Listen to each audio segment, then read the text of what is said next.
This morning, as part of this month's Soul Matters theme of justice and equity, we'll talk about some connected ideas around the sort of religious community we want as Unitarian Universalists, the sort of world community we want as human beings.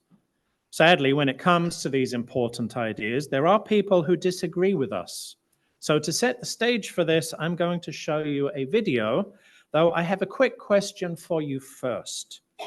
Who has watched Reading Rainbow with LeVar Burton? Okay, be prepared. This isn't that. Pam, please play the video.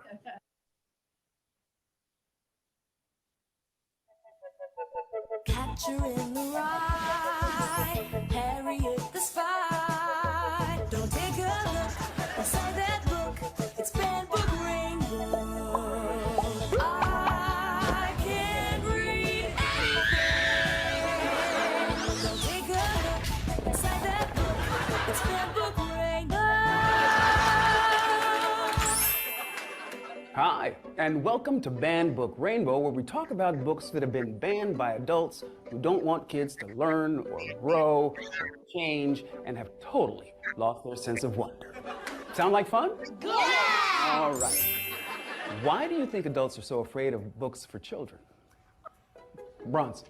Maybe because they don't want their kids to learn and be successful when they're older. Good answer. Braden. They don't want their kids to be smarter than them. Because they want to have more power. He's speaking the truth, though. Yeah. Here's a question for you. If you were the governor, what would you ban? Racism and anti-diversity. That's a very good ban. Paisley, how about you? I'll ban barbers. You would ban barbers. Why? Because after cutting the hair, you could get their DNA, and that's weird. That is probably the best answer I've heard. What? Think about it. Inappropriate use of DNA, y'all. Now, it's time to play our favorite game, Why Did They Ban This Book? Harriet the Spy. Why would anyone want to ban Harriet the Spy? Because it encourages spying. What? What? Charlotte's Web, because talking pigs is disrespectful to God. What? Exactly. Stella Brings the Family, gay dads. And Tango Makes Three, gay penguins. And this one, Stella Read Me a Story, the last name of the author is literally the word gay. What? For real? Just Seriously. because of the last name? Just because Are you of- dead serious? Mary Louise isn't even gay. She's married to a guy named David. There's no reason to ban it. So, right about now, you're probably wondering how a book actually gets banned. Who's ready for a field trip? Me! Okay, hold on tight. We don't read any of that filth, okay? In my house, we only read Reader's Digest magazines from the 1980s because that's when America was good. This is a school board meeting where the banned book sausage gets made. You see, when two people love each other, they make a baby. They put that baby in school, and then they come to meetings like this to yell about how books brainwash their kids into joining the woke hive mind. Let's listen in. Do you people know what the Chronicles of Narnia is even about? It's about a group of kids who go into a closet and then come out of the closet as gay. Can we leave? So, what have we learned? That pigs are spies and penguins are gay? Exactly. Hey, before we go, I'd love to read an excerpt from the one book that will never be banned in America. It's called Menu by The Cheesecake Factory. Chicken strips. Warm crab dip. Hey, this guy's reading about a chicken that strips. I said chicken strips. Not in front of my kid, baby eater. Come here.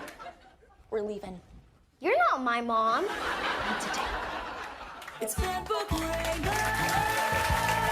Brought to you by The Cheesecake Factory. Our menu now available as an audiobook. Talking of books, perhaps you can all help me with some words that we will need today. For example, do you think that everyone likes the same kinds of books? No, they don't. What are some of the books that you like to read? For example, I like science fiction.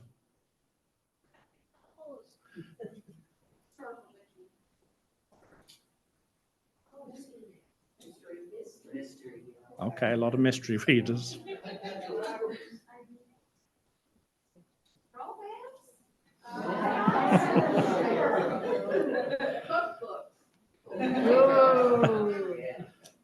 So different people like reading different kinds of books.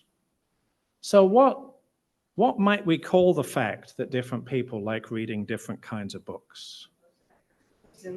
Diversity. Yes, that's a good word for it. Diversity is the fact that different people are, well, different. They like different kinds of books.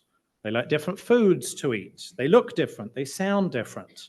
We are not all the same. Diversity is a fact. Now, in Unitarian Universalism, we like diversity. We know our congregations aren't as diverse as we want, so we're working on that. And in the new covenant for UU congregations that we've been talking about over the last year, we say we value pluralism. That's the P on the flower of values. We celebrate that we are all sacred beings diverse in culture, experience, and theology. We covenant to learn from one another in our free and responsible search for truth and meaning. We embrace our differences and commonalities with love, curiosity, and respect. Diversity is a fact, and we think it's good. So since different people like reading different kinds of books, do you think it would be fair for there to be only one kind of book you could ever get to read? No, that wouldn't be fair. I mean, giving everyone the same kind of book to read is, I guess, equality. It's treating everybody the same, but it's not fair. So what would be fair?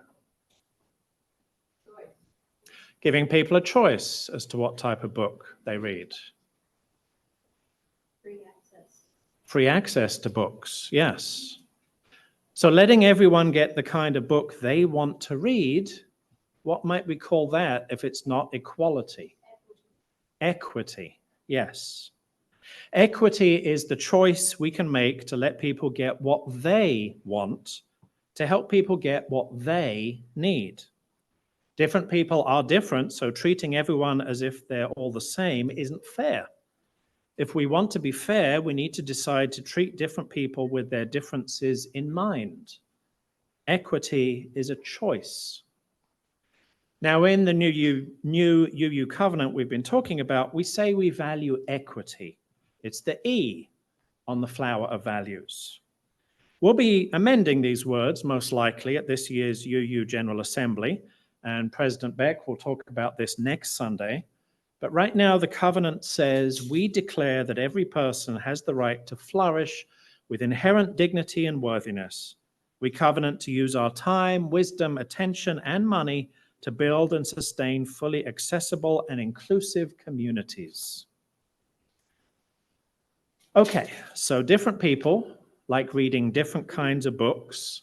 So we think it's fair that people should be able to get the kind of book they want to read, rather than everyone getting the same kind of book. How would we actually make that happen, though? What could we do to let people get different kinds of books? Have libraries with different kinds of books, yes. And bookstores, whether online or otherwise, having different kinds of books, and you're allowed to buy whichever ones you want. And bookmobiles and recordings of books, they all need to have a lot of different types of books. So for all those places, libraries and so on, to have different kinds of books available on their shelves, what might we call that? They're not excluding any types of books. They're including different types of books. It's inclusion. Inclusion is the action we take so that there is a place for different people who want and need different things. It's not just about allowing for differences. It's about making sure that everyone has a place where they already fit without making them have to ask for it. It's why we intentionally leave enough space in our sanctuary for wheelchair seating, either side of the main doors, for anyone who needs a wheelchair, so that there's a place for them to sit without them having to ask for it, because we want everyone to have a place to sit. Inclusion is an action. In the new UU covenant, this is how we say we value justice, the J on the flower of values, not just as an idea, but by taking action. We work to be diverse, multicultural, beloved communities where all thrive. We covenant to dismantle racism and all forms of systemic oppression. We support the use of inclusive democratic processes to make decisions. So we have diversity, the fact that different people are different. We have equity, the choice we make to respect and support people's differences. We have inclusion, the action we take to make sure we have a place for different people who want and need different things. So what's the result of doing all those things? What happens? It's justice, yes. More people feel welcome. More people feel at home. More people feel that this is a place for them. And when different people are included in the ways that make sense to them, how might they feel? Accepted? They belong. Like they belong. They feel a sense of belonging. Belonging is the outcome of respecting and valuing different people for who they are. It's the feeling when you know you have a place to go, a place where you are welcome, a place where your differences are not merely accommodated, but are actively embraced, celebrated, and included. Belonging is an outcome. In our new covenant, this brings us to love, right in the center of the flower of values, the power that holds us together and is at the center of our shared values. Thank you for helping me figure out these words today. Here's what we did. If you'll put the next slide on the screen, please, Pam.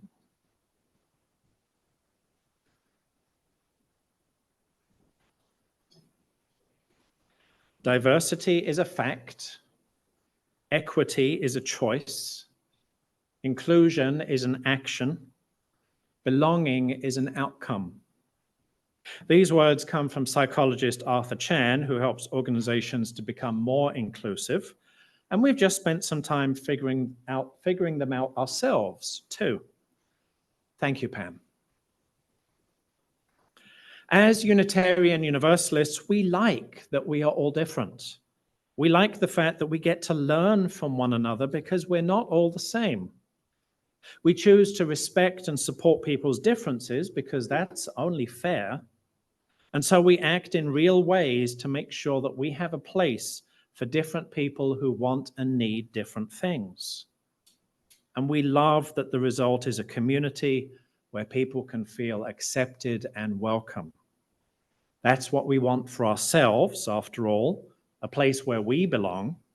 And it's what we envision for our world, a beloved community of justice and equity where differences are celebrated and everyone is included. Now, I think most people in our world want this too, but I must be honest and admit that not everyone wants this. I have a hard time believing that people who want to ban children's books truly want this. Nobody who ever has tried to ban books goes down on the right side of history. If not by their words, then it's evident by their actions that some people are uncomfortable around others who are different, that they want a world in which people who look like them and act like them are special, and anyone who is different is excluded. So I'll finish for now with these words of past UUA President, the Reverend Bill Sinkford. Our vision of the beloved community must stand against a vision that would allow the privilege of the few to be accepted as just and even holy. Our religious vision must again and again ask, who is my neighbor? And strive always to include more and more of us. I'm going to ask you some wondering questions now, and I'll give you a little time after each to reflect. Pam will put each question on the screen as I ask it. I wonder how you respond to someone who disagrees with you.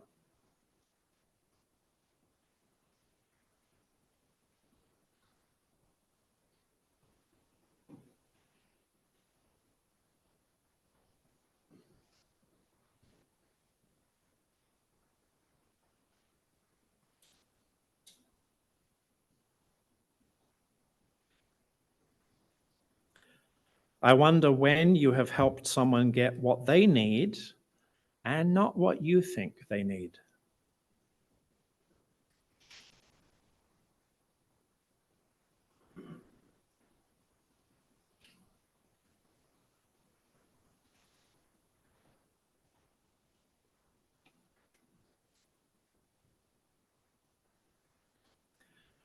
I wonder what you have done to help someone feel welcome somewhere.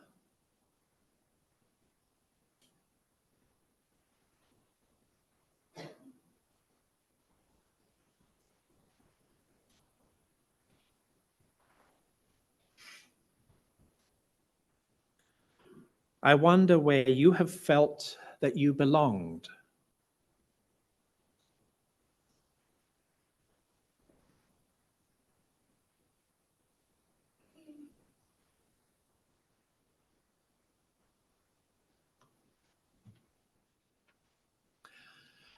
At a UU General Assembly a few years ago, I had the privilege of meeting Betty Bobo Sidon. Pam, please put her picture on the screen.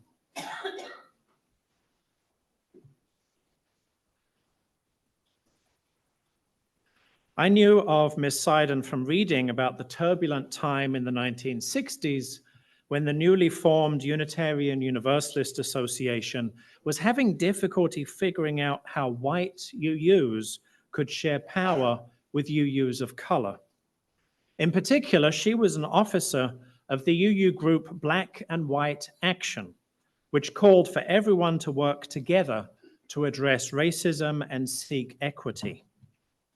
As well as being a distinguished public educator, Ms. Sidon was very active in Unitarian Universalism, locally, nationally, and internationally. So I was glad to be able to meet such a living legend of our faith. Thank you, Pam. I introduce you to Betty Bobo Sidon because I want to read you something she wrote. It's called What We've Started. We are here today because we want our religious journey to include more than one Holy Land, more than one worldview, more than one scripture. We sing praises in many styles and in many languages. We make a joyful noise unto whomever nourishes and sustains all life. When we look around, we see the beauty of diversity. People of various sizes and shapes, heads of different colors and textures.